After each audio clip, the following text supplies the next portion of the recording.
Olá, tudo bem? Tamar aqui. Eu já fiz um vídeo bem completo sobre o sexo com base na Bíblia e está aqui no canal. Se você ainda não assistiu, recomendo que assista.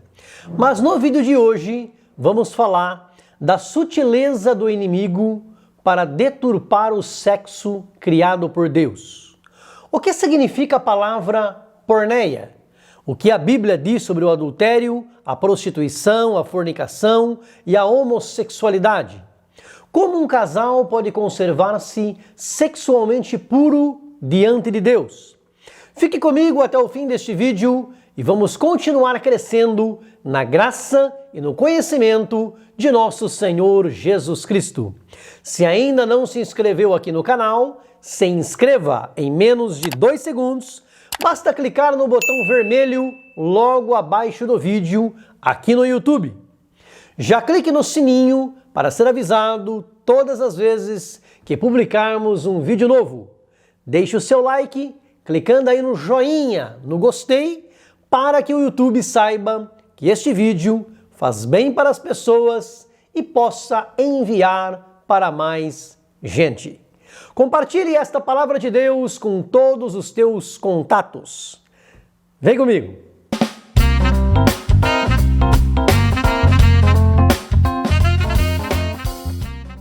Deus criou o ser humano e estabeleceu para ele princípios morais. Ponto.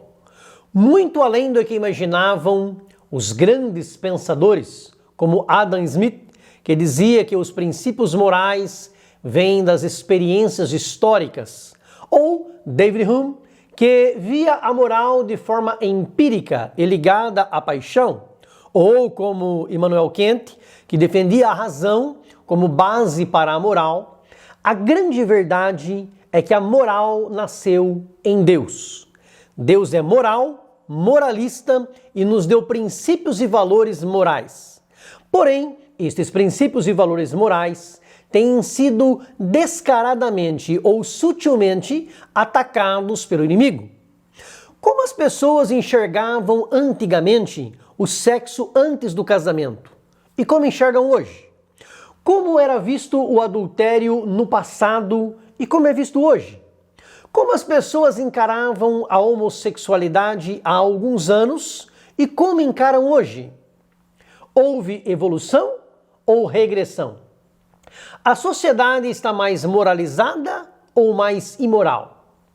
Há bem pouco tempo, o padrão sexual para a nossa sociedade era o que a Bíblia diz em Gênesis capítulo 1, versículos 27 e 28.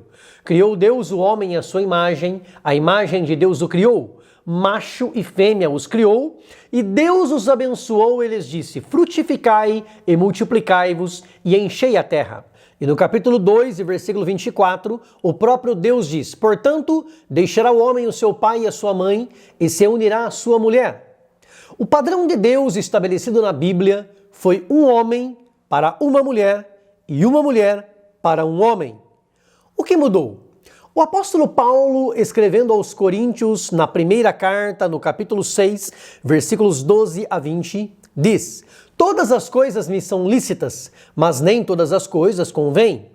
Todas as coisas me são lícitas, mas eu não me deixarei dominar por nenhuma.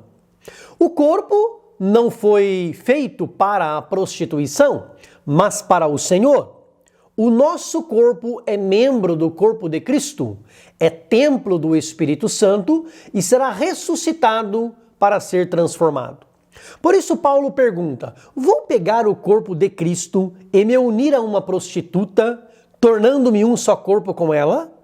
Ele mesmo responde: não, com certeza não. E acrescenta: fugi da prostituição. Concluindo no versículo 20: porque fostes comprados por bom preço. Glorificai, pois, a Deus no vosso corpo e no vosso espírito, os quais pertencem a Deus. Cristo nos comprou com seu precioso sangue e nós fomos crucificados com ele para viver em novidade de vida. Cristo condenou o adultério, embora tenha perdoado e ensinado a perdoar quem porventura tenha caído na prática desse pecado. A mulher que foi encontrada no próprio ato, adulterando, ele disse: eu não te condeno, ou seja, ao apedrejamento. Eu não te nego o perdão. Vai-te e não peques mais. Deus levantou o apóstolo Paulo para pregar para aqueles que não eram judeus. E ao escrever para os cristãos de Roma, ele toca na ferida que hoje muita gente não quer que toque. Ele fala sobre a idolatria e a depravação dos seres humanos. No capítulo 1, versículos 18 a 32.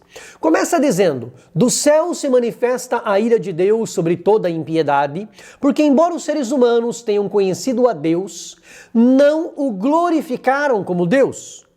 O seu coração insensato se obscureceu. Se dizem sábios, mas não passam de loucos. Por isso, Deus os entregou aos desejos do seu coração, à imundícia, para desonrarem o seu corpo entre si, porque eles inverteram os valores, mudaram a verdade de Deus em mentira, honraram e serviram mais a criatura do que o Criador. Pelo que Deus os abandonou às paixões infames. As mulheres mudaram o uso natural, no contrário à natureza, e da mesma forma os homens, deixando o uso natural da mulher, se inflamaram em sua sensualidade, homem com homem, cometendo baixeza e imoralidade. Mas, se é o que os homens querem, Deus respeita o livre-arbítrio e os abandona, os entrega a um sentimento perverso para fazerem coisas que não convêm. Mas depois, há recompensa para cada um dos seus atos. A revolução sexual vai na contramão da vontade de Deus. Tudo que o ser humano caído da moralidade quer é sexo pré-conjugal antes do casamento, sexo extraconjugal fora do casamento e o homossexualismo. Porém, esta não é e nunca foi a vontade do Criador. Deus fez o sexo como algo divino, prazeroso e abençoado, mas o inimigo oferece o sexo deturpado, banal e corrompido. Aquilo que para Deus era imoral, continua sendo. O que para o Senhor Jeová não era normal, continua não sendo. A partir da década de 60, com o aumento da quantidade de televisores nas casas, as pessoas passaram a ser expostas a um padrão de vida, a um estilo de vida que até então não era normal para a maioria, mas que a partir de então passou a estar dentro da sala das pessoas, influenciando-as. A nudez exposta passa a estar na tela o tempo todo. As traições são normais, o sexo antes e fora do casamento são comuns. O que era sagrado vira apenas um tabu a ser quebrado. O que era valorizado passa a não ser, e vice-versa. Nos anos 80, a indústria pornográfica ganha força e nos últimos anos, o homossexualismo, que nunca foi considerado como normal pela sociedade, passa a ser, fazendo com que a moral cristã seja mais e mais contestada. Esse é o modelo que temos hoje na sociedade. Mas a pergunta é: Deus aprova esse modelo diferente daquele que ele modelou? Em 2 de maio de 68, estudantes franceses da Universidade de Nanterre protestaram contra a separação dos quartos dos homens e das mulheres. Eles protestaram contra o conservadorismo e dessa época surgiu a expressão "é proibido proibir", libera geral. Esse movimento influenciou gerações e países e a pergunta que não quer calar é: evoluímos ou regredimos? Nos aproximamos mais de Deus ou dele nos afastamos mais? A geração atual agrada mais a Deus do que as gerações passadas ou menos? Não pense que Deus não olha e não considera a nação como um todo, a grande massa populacional. A palavra de Deus nos dá muitos e muitos exemplos de que Deus elevou nações e abateu nações, segundo o seu comportamento. A Bíblia diz no Salmo 33, versículo 12: "Feliz é a nação cujo Deus é o Senhor." Quando uma sociedade se volta para Deus, Ele a abençoa, mas quando uma sociedade entra pelos caminhos profundos da imoralidade, mais cedo ou mais tarde, esta sociedade colhe a ira de Deus. Deus criou o sexo para a geração de filhos e para o prazer do casal. Boa parte da sociedade hoje não quer sexo para a geração de filhos, e muitos não querem que o sexo seja entre um casal. Ou seja, desvirtuaram o propósito original para o qual Deus o criou. O inimigo ataca ofensivamente, todos os dias, os princípios e valores cristãos e divinos. Basta olhar para a mídia e ver as notícias em torno da sexualidade, aborto, suicídio assistido, eutanásia, homossexualismo, transgenerismo. Dentre as muitas distorções que o inimigo faz na área sexual, a principal é a porneia, a prostituição, a fornicação, que significa qualquer ato sexual fora do plano original de Deus. Na primeira carta aos Coríntios, capítulo 6, versículo 18, o apóstolo Paulo escreve no grego: "Fugi da porneia, porque quem pratica a porneia peca contra o seu próprio corpo, que é membro do corpo de Cristo e templo do Espírito Santo." É de porneia, evidentemente, que vêm as palavras pornô, pornografia, pornográfico, etc. Muitos consideram a fornicação como sendo o sexo entre pessoas solteiras e o adultério quando envolve alguém casado. Mas, na verdade, está tudo no mesmo pacote. Porneia significa adultério, prostituição, impureza, fornicação. Todas estas práticas desagradam a Deus. E o adultério, mesmo não sendo considerado mais como crime no Brasil desde 2005, continua sendo errado na lei de Deus. Eu já disse aqui no outro vídeo e volto a dizer, eu tenho vários amigos e amigas que são homossexuais, muitos me acompanham aqui no canal e eu respeito e amo a todos. Porém, sobre a prática do homossexualismo, é preciso deixar claro que a Bíblia é taxativa. Deus a condena, e nós não temos nenhuma comprovação científica que mostra de maneira conclusiva que alguém assume um comportamento homossexual por predisposição genética. Se fosse determinado pela genética, gêmeos idênticos que são fruto do mesmo zigoto e têm o mesmo genoma, possuem o mesmo patrimônio genético, obrigatoriamente seriam ambos homossexuais, caso um fosse. Mas não é o que ocorre.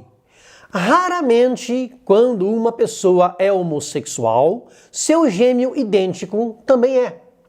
E se o homossexualismo não é determinado pela genética, é um comportamento adquirido em algum momento da vida.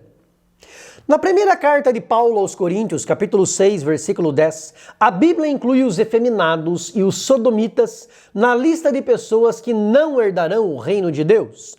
Qual é então o padrão divino para o sexo de acordo com a Bíblia Sagrada? O sexo para a procriação, o que naturalmente só ocorre entre um homem e uma mulher, e para a satisfação mútua do casal. Cristo ama o pecador, mas abomina o pecado e veio para libertar o ser humano da escravidão do pecado. A igreja, formada por discípulos de Cristo, segue o padrão do seu mestre.